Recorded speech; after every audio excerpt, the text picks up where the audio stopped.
we're looking at different variables. We haven't talked quite about naming variables. We haven't really talked about what is some appropriate conventions with it. Right now we're just worrying about like how they work and what we can do with them, which so far we've just shown that different variables can store different types of information, whether or not it is an integer, a float, or a string, and that we can do things with our variables. So once we have information stored with them, depending on the variable type, will depend on what actions we can do. So last class we ended with Reborg having two different variables, a top num and a bottom num. Reborg counting the top number and then counting the bottom number.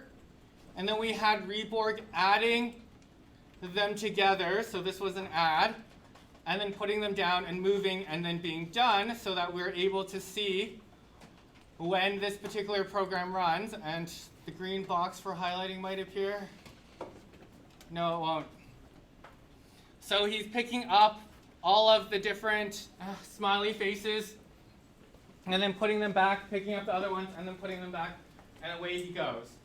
Last class I also talked about being thoughtful of the fact that in this situation we only have ones, but if we have like a tens column, we need to be thoughtful of that tens column. But before we get there, we also want to talk a little bit more about what we can actually do in the programming language with our variables. So what is actually possible?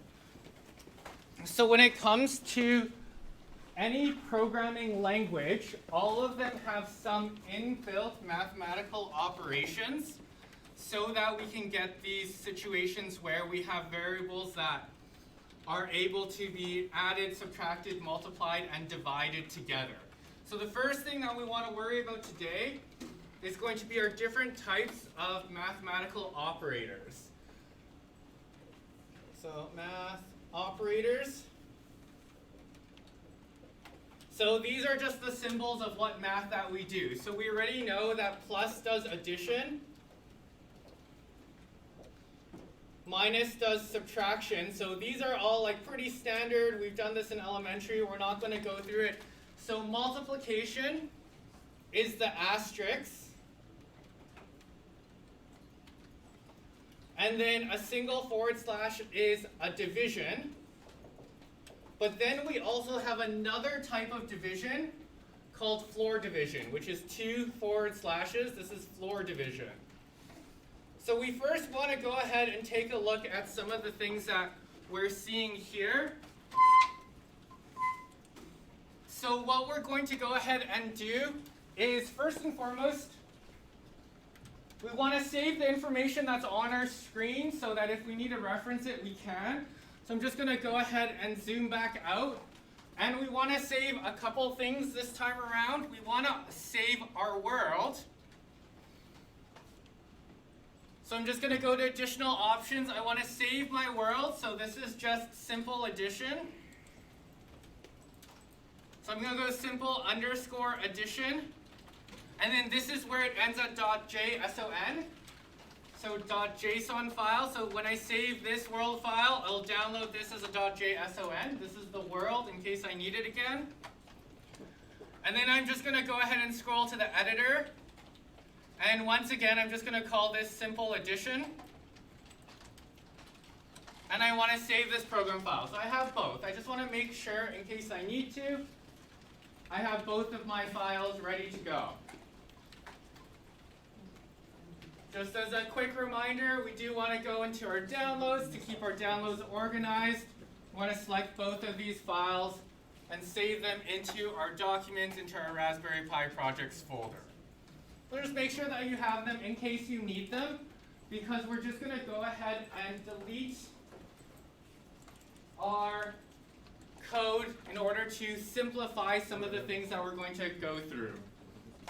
So once you save things, go ahead and delete your code, and then the world that we're going to go into is just going to be our alone world, because we're not actually going to use our world too much.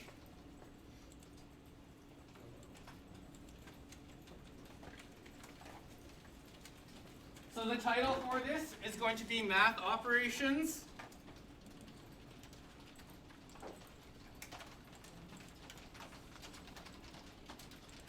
Authors, of course, you.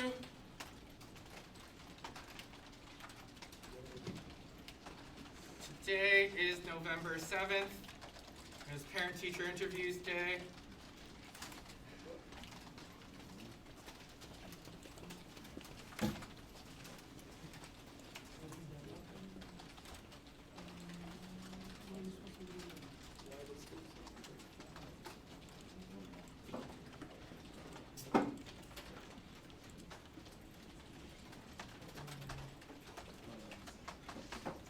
And then to keep things simple, I'm just going to hard code in our num1 equals 7, our num2 equals 2, and then our total equals, in this case right now, num1 plus num2. Please make sure you use the underscores. You don't use spaces, or else you're going to run into problems.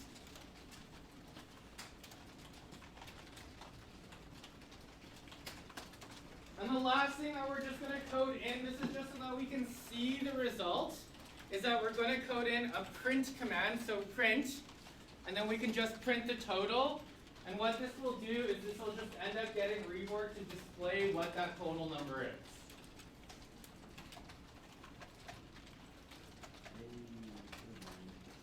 So when you write all that in, and you go ahead and hit the run, you should get a box that says Reborg shouts, and it'll say what the number is. So in this case, it should say that Reborg shouts 9, or Reborg writes 9. Reborg kind of smart. I know, he can actually do some math. So the next thing that I want you to do is I want you to go ahead and replace with the subtraction, multiplication, division, floor division, and then finally one other one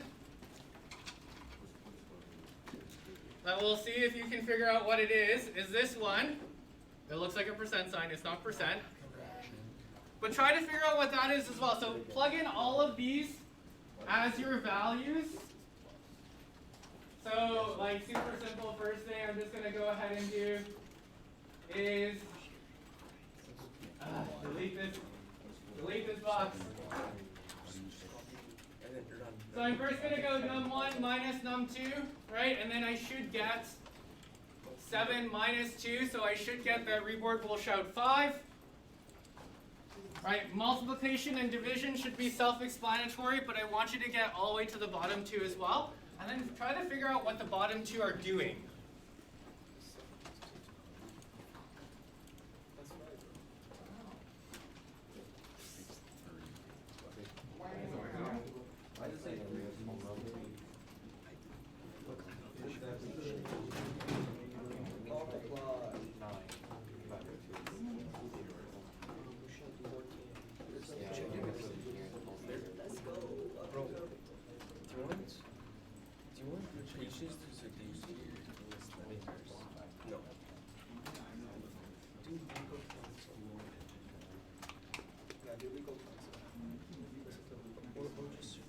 Yoga studio.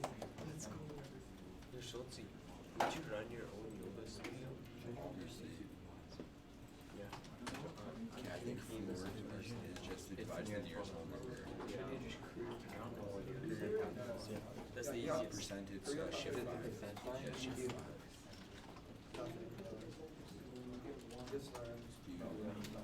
Alright. So I say 1.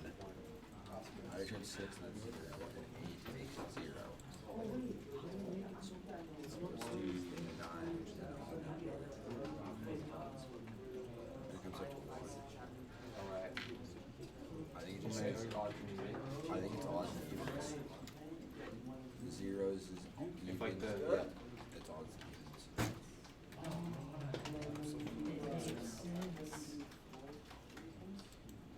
Yeah, if the total's odd or even.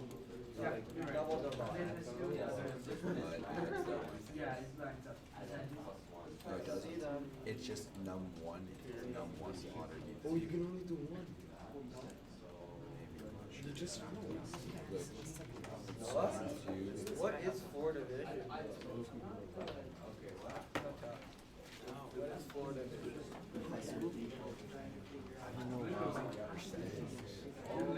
Oh, you're doing high school teachers too?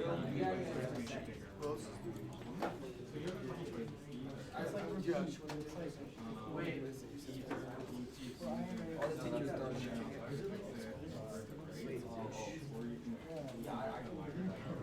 Why am I so bad at Mario Kart? Because he's gonna be able to DS.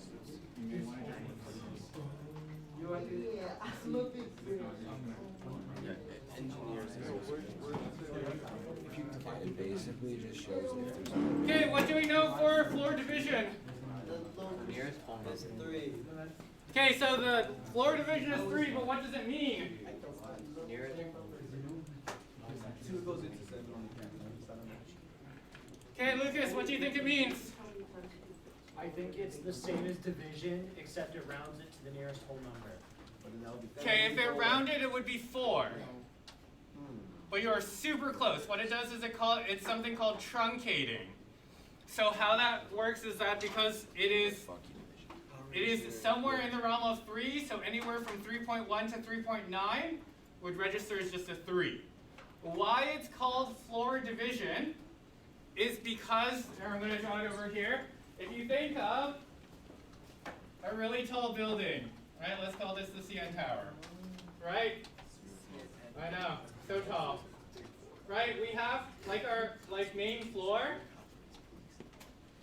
I guess this actually starts at floor 1.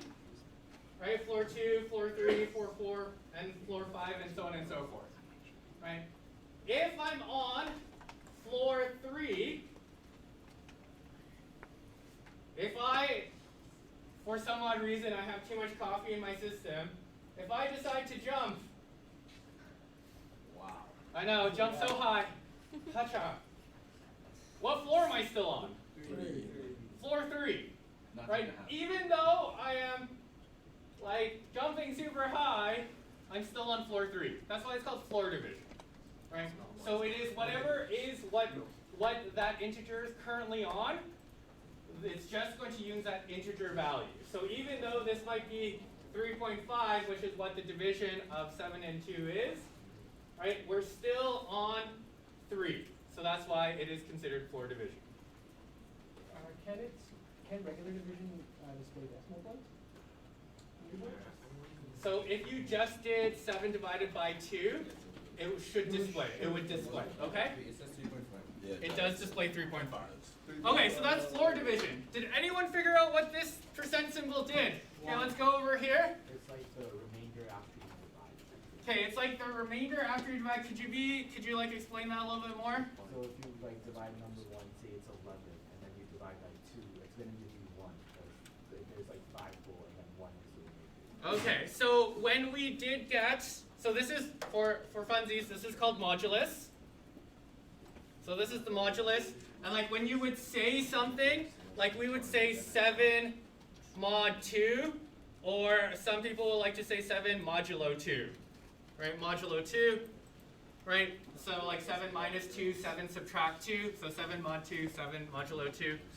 This would then give us 1 is the answer. And where that 1 comes from is we have to once again think back into elementary and how we actually originally started with division. When we say something like 7 divided by 2, if you had to describe that in an English sentence, what would we say? What are we actually doing with 7 divided by 2? Splitting it into 2 equal parts. So we're taking 7 somethings, 7 apples, we're dividing it into 2 equal parts. 2 equal groups. Okay? So when we think about this, let's make a Dragon Ball Z-esque. Right? We have our 7 somethings, and part of these 7 somethings, when we divide it into 2 equal parts, we have our lone leftover.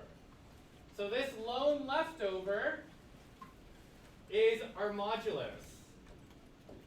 So then we have our two groups of 3, and then we have our remainder of 1. So when we think about floor divide and modulus, with this together, something that's really important is with the floor division and modulus, you can express any division as 2 integer numbers. An integer for the floor division and an integer for the remainder. Just like when we did super old school division, long division, let's do 29 is divided by 3, right? 29 divided by 3. This is going to give us,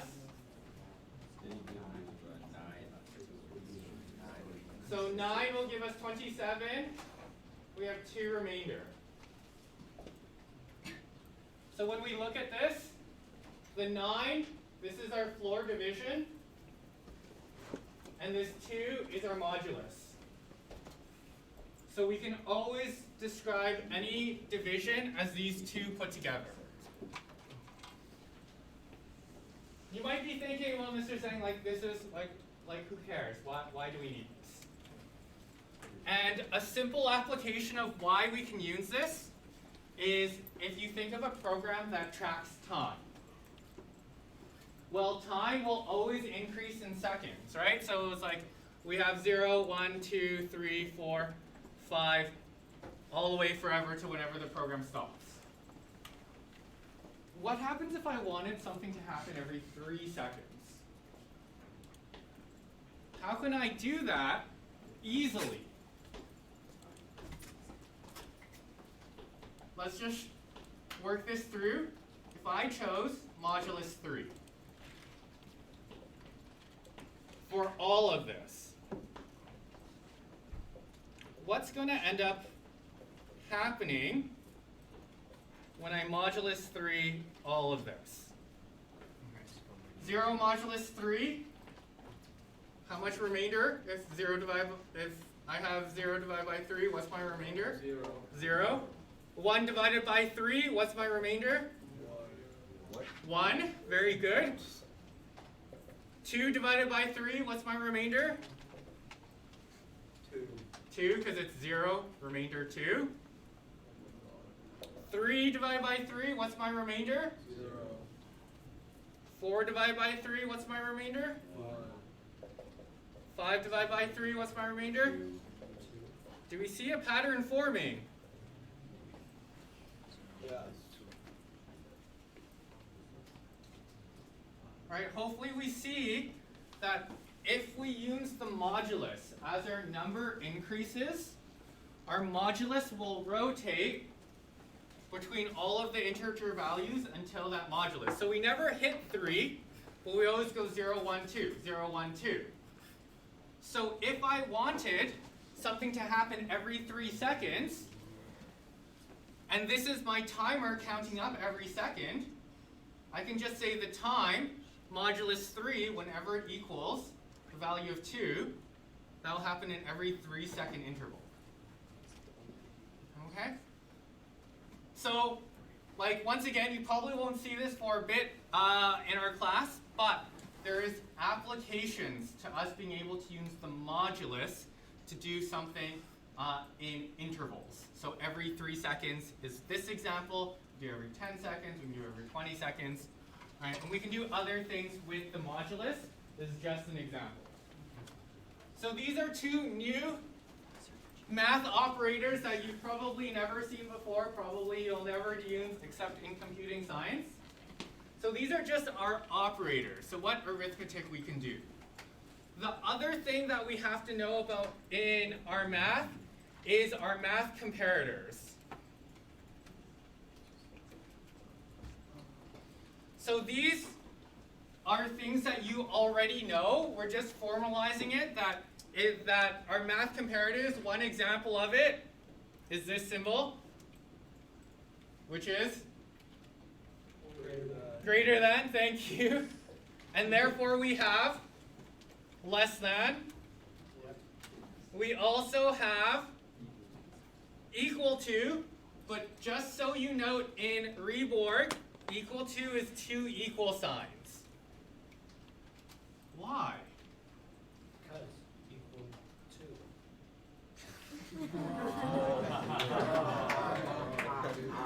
You're not wrong, but there's definitely a reason. The comedy award. What does one equal actually mean? So we're not quite showing it, but we're assigning it. We're saying that num1 is now assigned to be 7. So we can't use it as a comparator as well, because if we just use one equal, we'd actually be re-updating the variable with the new number. So if I said something like, if I'm going to take num1, if I said num1, is this equal to 3? Well, it's just going to update num1 with 3. Right? That's why we need a different set of symbols, which is just two equals, to say don't update, but compare. So that's why our equals is two equal signs. We also have, like when you think back in math, we have greater than and equal to, which is shown like this. And then we also have, if we have greater than and equal to, then we also have less than and equal to. And then we have one more which doesn't always work all the time, depending on the case, but I'll let you know it anyways. It is an exclamation point and an equal sign. This just means not equals. And I say it only works some of the time because it only really works in integers. Strings, you need something else. Okay, to see those in action, what we want to do is we use comparators in true-false statements, in our if-else statements. So if I'm using a comparator, and I'm just looking for my keyboard because I've lost it again. Anybody has seen my keyboard? It's right there. Where? Thank you. It is not the one I'm looking for, but this one will work. Anyone seen my keyboard? It's not the small one. It is this size, but it's just, oh, I put it over there by Dujin. Okay. I will find that later. But this one should hopefully work too. Okay. Coming back to here. We have print total. But now instead, I'm going to go ahead and delete this print total. I want to do a comparator. So in order to do a comparator, it has to be with a test of some sort. So we have to use an if statement. So if total, let's say if total is greater than 10, we can print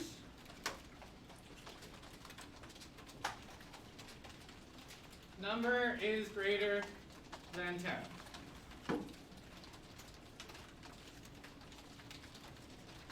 But if it's not greater than 10, we want it to do something else. So that's where we're going to use our else statement and say if it's not greater than 10. So if it's greater than 10, our true statement is that it's going to print numbers greater than 10. Our else statement is that number is smaller than 10.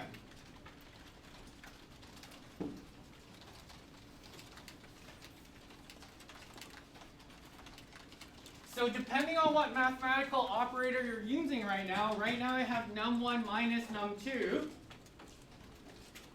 So in your mind, you can then evaluate which statement should appear.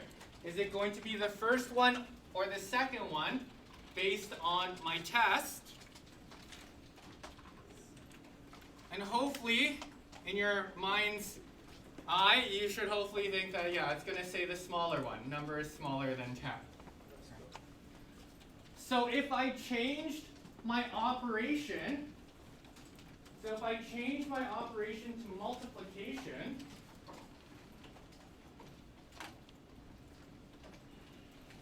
now my total is going to be 14.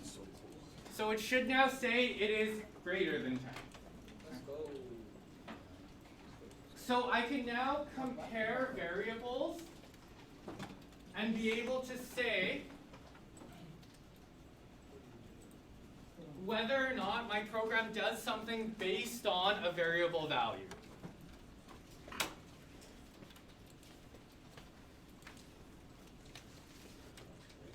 Why this is important, so I'm going to just kind of give you a hint. Why this is important is because when we're looking at our addition situation from before, so we had our variables world with 7 and 2, right, and gave 9, and last class I said, well, what happens if it was 7 times 2, and it was going to put down 14, right? But we want to be able to separate it so that the 1 is in its tens column, and then the 4 is in the ones column. The tests that you can do with your total number is that number greater than 10? Because if it is, we have to now do something to move over that 1. If it isn't greater than 10, we can just plop all those happy faces back down and we're done. But if it's greater than 10, we have to do something else. So that's kind of the hint of how you can solve that problem. Okay. So we have our mathematical operators, so what our programming language can do natively in the language for math. The comparators that we always use with an if or a while statement. So those are our two things there.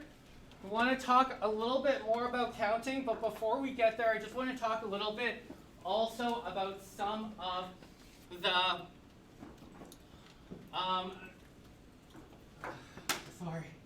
talk about some of the naming conventions of variables. There we go. So I'm going to actually do that on this board, so I'm going to erase this section and then just list off some of the things that you need to be able to know about variables on this board. And this is just about naming variables.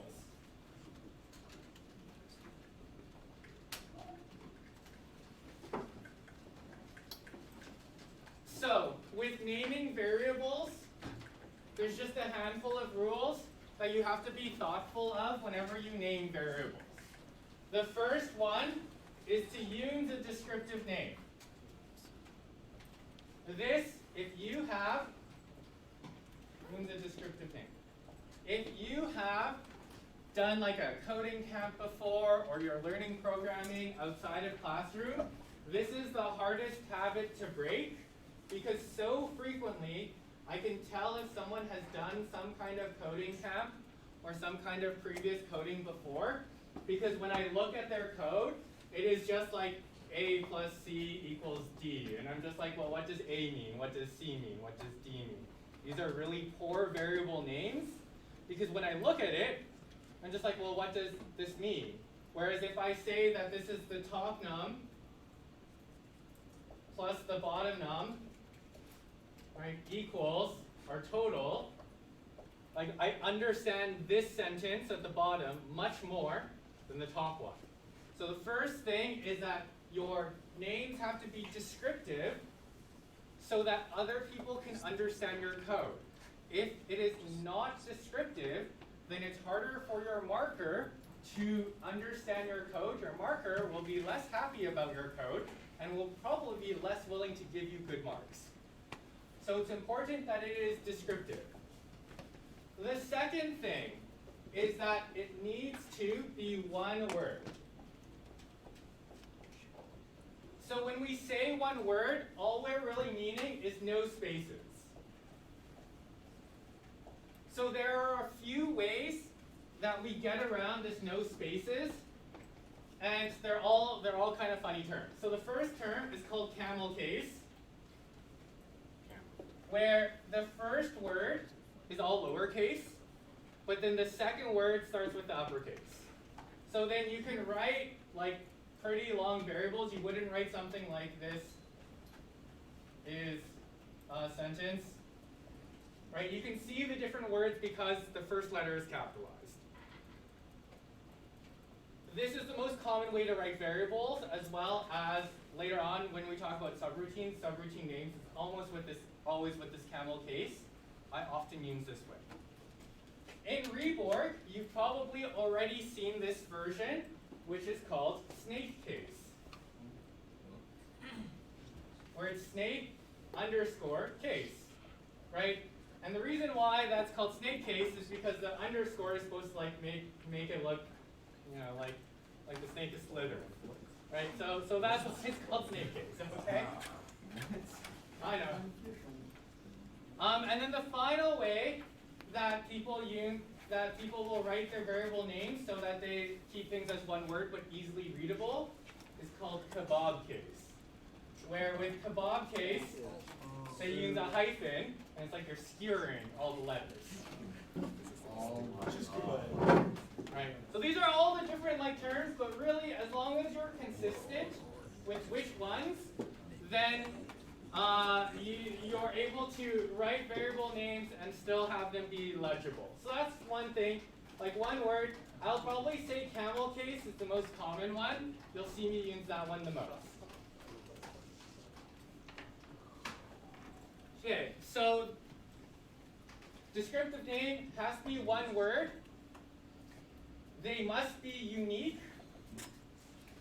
So that means that you can't have two variables with the exact same names, right? So that one's pretty self-explanatory. And then the very last one is that it cannot start with a number. So the names cannot start.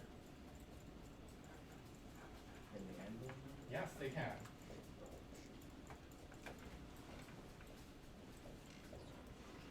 So those are the 4 different constraints when naming a variable, which you've been seeing me do throughout this lesson and last lesson anyways, is that I'm starting with num, I'm telling you to write underscores. The number, if we are using a number, is near the end instead of at the beginning.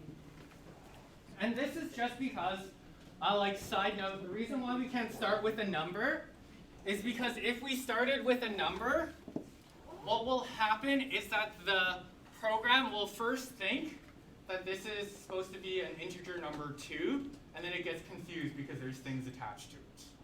So that's the main reason why we can't start with a number, is because it's going to think that it is the actual number, not us using it as part of a name. Okay. So all that is there for you to make note of.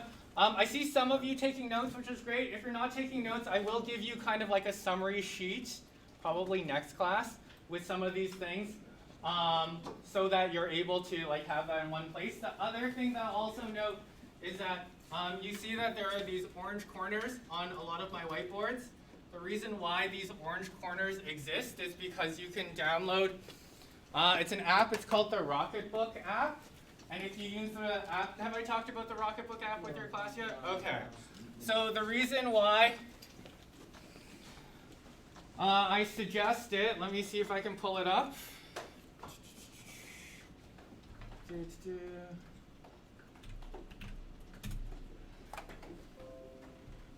that. And then let's go ahead and go into here.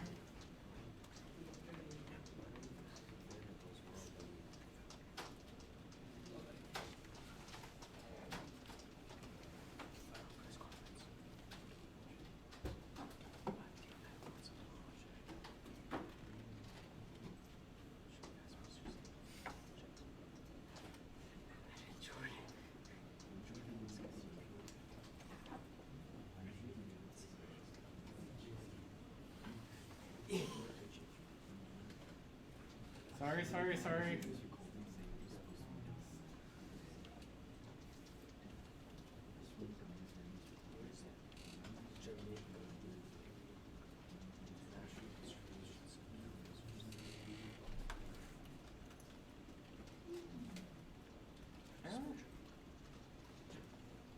they've changed this app, so now I don't know how it works.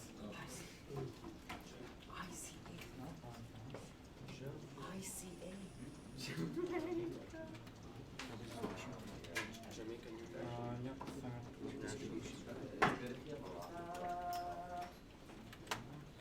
Okay, I guess apparently it's not going to let me do that. Okay, I might show that a little bit later. But you can actually, it's called the Rocketbook app. And if you download it and use it, what it does is it uses these corners and actually makes like a really nice screenshot of the screen if you want to take a photo of it. Which is why I have a bunch of them on in case there's different sections. But that's besides the point. I don't want to waste more time with it. So that was naming variables. What are the rules that you need? And then the final thing is that like a use case of how we can actually use it. This one I'm pretty sure I can only really show because we've tried to do this in class with everyone, but the website then crashes, which is also why we have Reborg as our own local server rather than using their online one, because their online one sometimes doesn't like to work. Doesn't like to work? Yeah, it doesn't look like it's going to like to work. But the main thing that I wanted to show, which unfortunately I can't, is that on the main website, one of the around worlds actually uses where the world keeps changing. So actually I'm probably just going to pull it up on the regular computer to show you what I mean.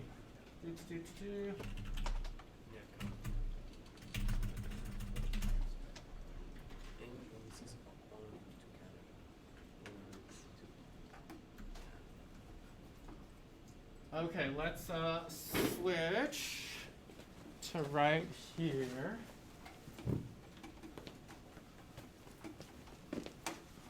Okay, we can see this world. So you're going to have to look at the front because the back isn't going to mirror this.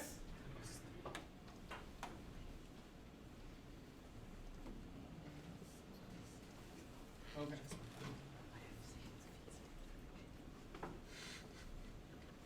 Okay, so from here, they do have a world called around one variable.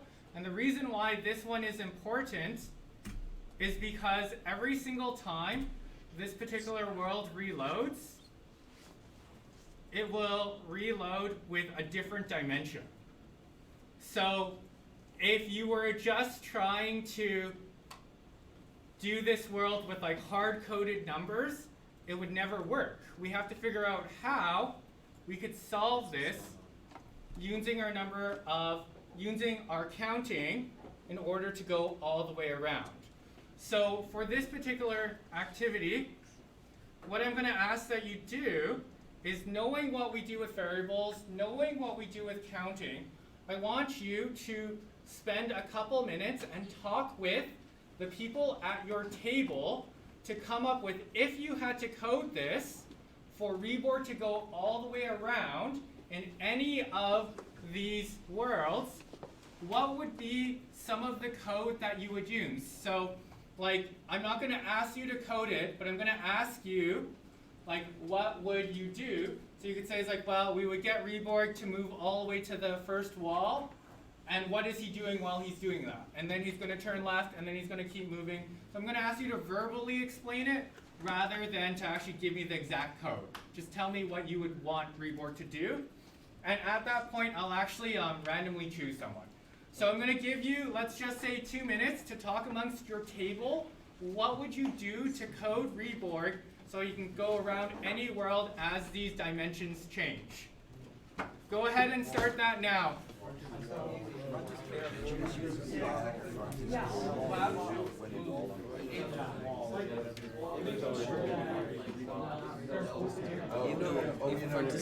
Front is clear and then else.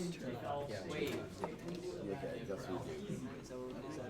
Yeah, I think that's what you do. Yeah, I think that works. That's what if he's like facing the You have to do the counting yourself.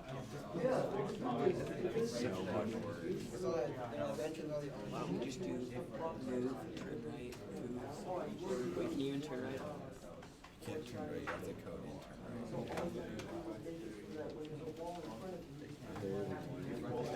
Variable one name equals turn right. Seems still more easy for me. Well, how do you know that? Could you do that one?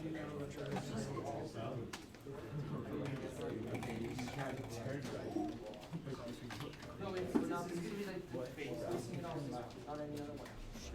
Like, when you said when, it only randomizes the length of the form. So we're just next to change the amount to like 7.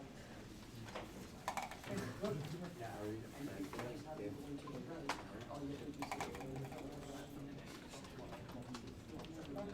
If something's clear, that can slip.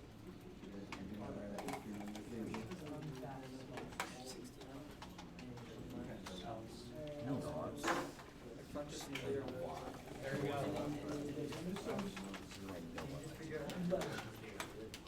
Actually, that's set now.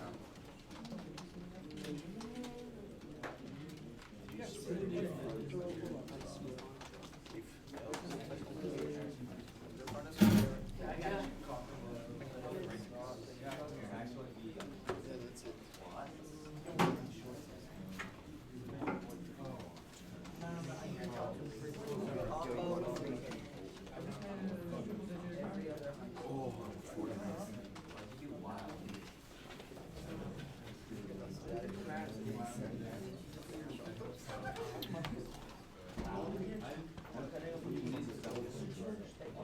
Okay, so one more minute. So this one should if they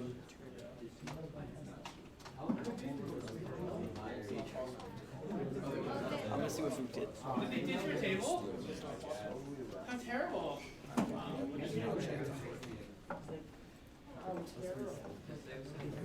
Okay, have a seat. Let's go ahead and ask someone. What? Have a seat, have a seat.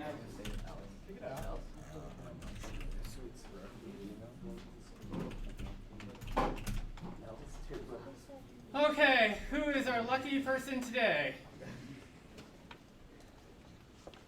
Vlad. You're our lucky person today. What would you do? While front is clear, move.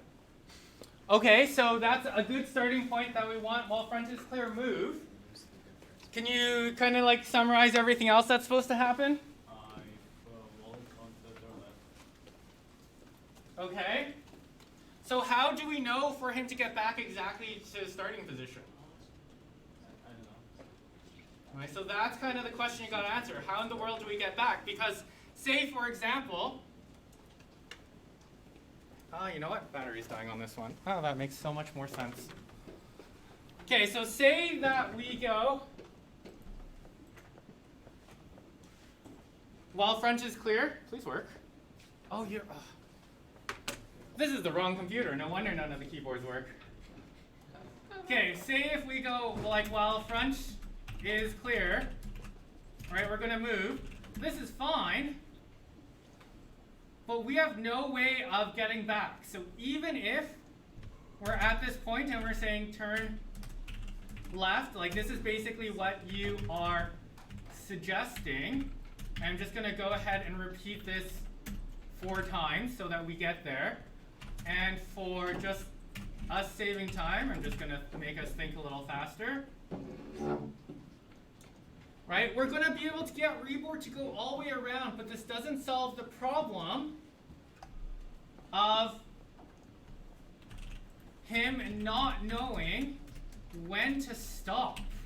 That's really the problem that we're gonna have, is that he's gonna go all the way around,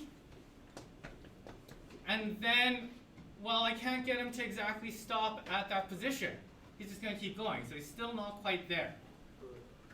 So Vlad, like, while that's a good start, we wanna see if any other group was able to answer that question of how do we get him to stop. We're gonna start with Aiden's table. Aiden. Oh, we had the same thing as him. Okay, so you Yeah. didn't quite get like how do we get it to no. stop, eh? No. Okay. Okay, we're gonna try. Arjun, I know you really want to give me an answer, so you go ahead and give me an answer. Okay, so if my mental math is right, if you while front is clear, move, and then along with that, you put a place because you have an infinite amount of tokens, right? We have 500, but yes. 500, yeah. Mhm. Well, and then you have another like, isn't it if object here? Mm-hmm. If object, and then you have an if object here, which is separate, and then done. Because if you come back around and there's a token sitting there, then you should be done. So if we put down an object, let's repeat this 5. Actually, we could probably just repeat this while true. While front is clear. Let's go. If object, so like this is what you're kind of saying, if object here, we're gonna say done, else Else move. we want it to move. Yeah. So this then, we put down a smiley face. We should probably put down a smiley face and move. Or else we're just gonna turn off. But we put down a smiley face, we move, and then away we go. And then if we get back to that object, then we're gonna turn off. So this is one solution for sure. This solution doesn't use variables. We really wanna think of a way that we can use variables. So, like once again, I'm here to kind of show you different ways that we can use variables. This does work, but let's think about how we can do this with variables, okay? So, to do this with variables, we want to think about, because like what happens if Reborg didn't have any objects to hold?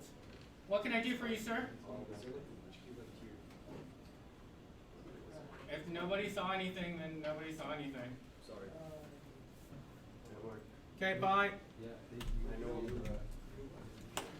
Okay, so this is our last thing before we want to end off for today. So, how we can solve this problem is if we start with a counting number. So count equals 0. So we're gonna first go to the right.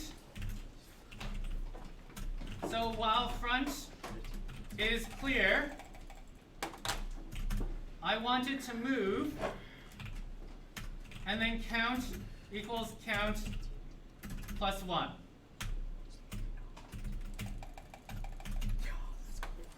So if we have this, then Reborg is counting that particular number. So if I turn on highlighting, we'll be able to see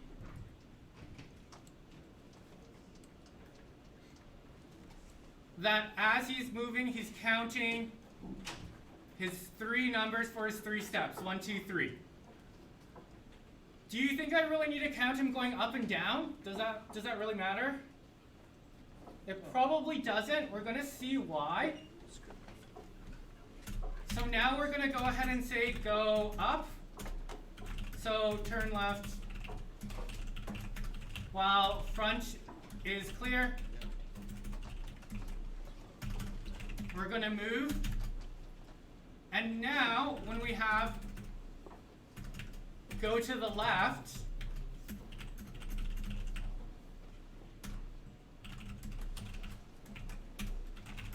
we still want, while front is clear,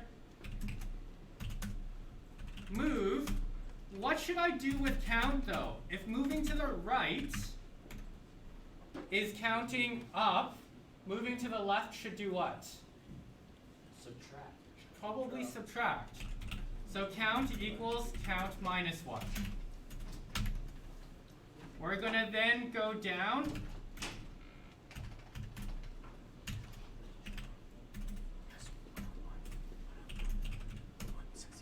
So once again, turn left while front is clear. Move. And then our last one is to go to the right again. And yes, I have an error here. Okay, let's see what our variable is when it's right here in our bottom left corner. We want to see what our variable is, so I'm going to go ahead and reset. We have our count variable it's going to be -3 right here. So if I was going to the right again and I'm adding, so it'd be -2, -1, 0. So if it gets back to 0, what do I want it to do? Done. I want it to turn off. So with a single variable and defining, how many of you are doing Science 10 right now? How many of you are doing the physics unit in Science 10 right now? Okay, you guys aren't there. Okay. I'm starting it tomorrow. In physics, they talk about how going to the right, you add values, and going to the left, you subtract values. I can say, wow, instead of front is clear, because I already know I don't need front is clear, wow, count is less than 0, move, count equals count plus 1.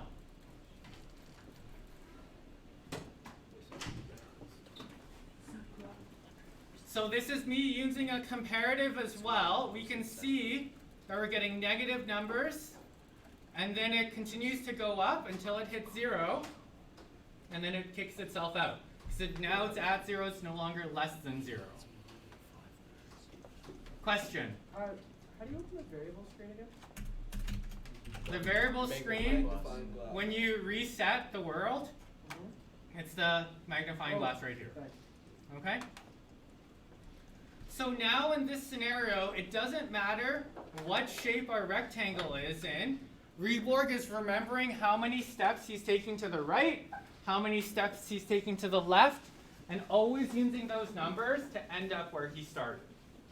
This is why the up and down doesn't matter. He doesn't need to remember that because whenever he goes up, he's going to go down anyways. Okay? So this is just one final example onto how we can use variables to store information, as well as what we can do with it. We count the information with our math operation of adding, and then we can use a math comparator from that variable in order to get our outcome. So these are just applications of it. We're going to now go through, so that's kind of like the lesson of the day, is just more examples of how we use variables in our programming. So now we have to actually do something with it. So what we're going to do is for this last bit, I'm going to go ahead and release a world onto Google Classroom. So you can go to Classroom right now. I'm just going to release a world on it. It is an addition world. So what I'm going to ask that you do with it is that I am still going to ask that you add. Actually, I might already have it on here. Nope, I don't. Do I have it on this one?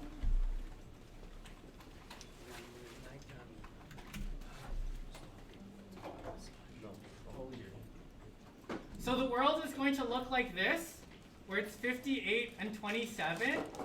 And what I'm going to ask that you do is I want you to start programming it so that it does do an addition where at the bottom, in the correct columns, it will show 85. So of course you could just move the robot down and code for 85.